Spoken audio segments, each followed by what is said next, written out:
Next, we are going to study how to evaluate circular convolution. There are three methods through which we can evaluate circular convolution of a two sequence. The first method is concentric circle method, the second method is matrix multiplication method, and the third one is using DFT and IDFT method. We are going to look all the method one by one. So our first method is concentric circle method, so we are going to study the first one, that is concentric circle method. In concentric circle method, if we can say that the two sequence, that is x1 and x2, have the element in x1, the element are 1 2 2 1, and in x2 it's 1 2 3 1, the elements which are present in x1 and x2. If we closely look, we can say that the first x1 have the length 4 because it's contain 4 elements. Similarly, the length of x2 is also 4 because it's contain 4 elements. So if we do the circular convolution, my final answer have a length that is maximum of 4, 4.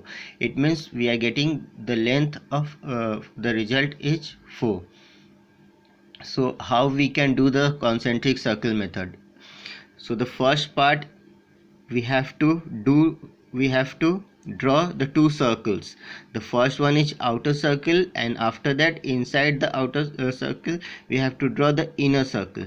So the outer circles denote x1 sequence and the inner circles denote the x2 sequence. The outer circles have the elements in a anti-clockwise direction and the inner circles have the element in a clockwise direction, which we have to arrange here. So look here, we can say that this is my outer circle. Here the first element, that is x1 0, which is 1, is this one. Then we have to arrange the second element in a anti-clockwise direction, which is x1 1, that is 2. Again x1 2, which is also 2, and x1 3, which is 1. So the element I have to arrange here in anti-clockwise direction. Here there are 4 elements, so I have to divide this outer circle in 4 equal parts. Now we have to arrange the elements of an inner circle in a clockwise direction, and here the element is 4. So again we have to divide the circle in 4 equal parts. So the first element is x2 0, which is 1, then x2 1, which is 2, x2 2 is 3, and x2 3 is 1, and the elements here we arrange in a clockwise direction.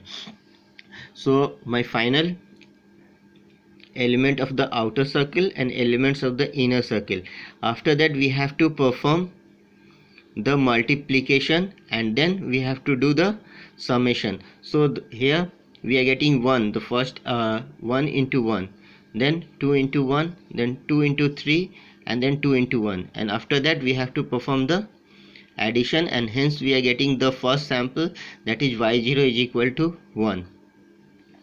Again in the second part we have to rotate the inner circle in an anti-clockwise direction while my outer circle is remain as it is. Okay, it means in my outer circles the elements are 1 2 2 1, which will be remain as it is, but my inner circles we have to rotate the element in a anti-clockwise direction. So look here, the elements are 1 1 3 2. Right now we have to rotate the element in an anti-clockwise direction. So these two will be present here, this one will be present here, this one will be present here, and this 3 will be present here.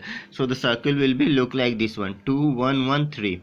And again we have to perform the multiplication and then summation.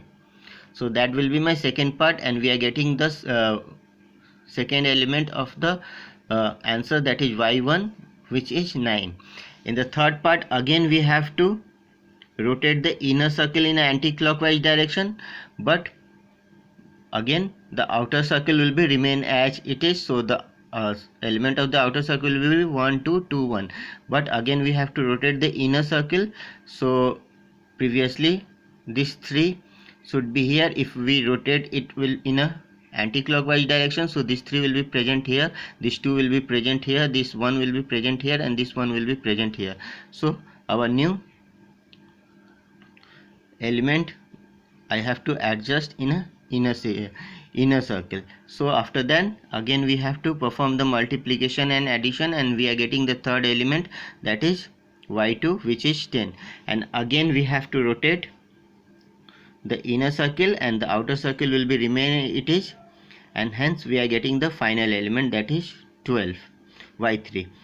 But after that the fifth part, if we have to rotate this, then again we are getting the first sequence, that is 1 1 3 2. So that is unnecessary, so we don't have to rotate the inner circle, because we can say that this is the periodic, because after 4 sample again it will be repeat itself, and hence we can say that in this way we can find our circular convolution, and the result of the circular convolution will be 11, 9, 10 and 12.